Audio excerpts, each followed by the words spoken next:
greatest show on earth, the evidence for evolution. What is the greatest show on earth? Well, it's life. The whole diversity of life, the complexity of life, the beauty of life, the sheer number of species that are all doing their own thing in their own way. How does it come about? By evolution, evolution by natural selection. The book is about the evidence for evolution. How do we know it's a fact? My previous books have all been about evolution, but not the evidence for it. They've just assumed that evolution is true. Why is this book necessary? It's necessary because, for example, in the United States, some 40% of the population doesn't believe in evolution, believes that the world was created within the last 10,000 years. That's an educational disgrace, and those people, the majority of them, couldn't possibly believe that if only they were exposed to the evidence. The purpose of my book, The Greatest Show on Earth, is to expose people to the evidence. We go through the sort of evidence that Darwin knew about from domestication.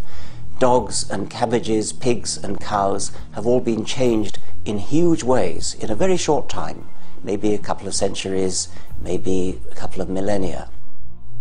If that much change can be achieved in a couple of centuries or millennia, just think what could be achieved in 10 million years or 100 million years. That's the sort of timescale we have to play with in real evolution. How do we know that? We know it from radioactive dating and other kinds of dating systems. The book has a chapter on how we know how old fossils are.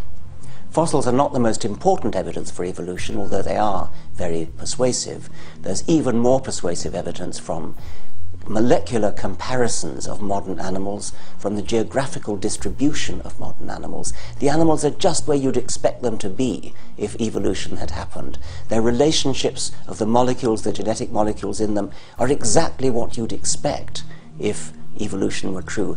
Everything that we see in the world today is exactly what we would expect if evolution were true.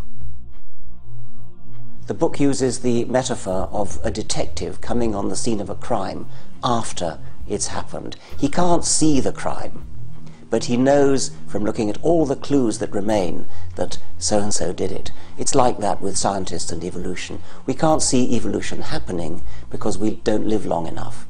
But we look at the clues that remain, and they all overwhelmingly point to the same conclusion. Evolution is a fact.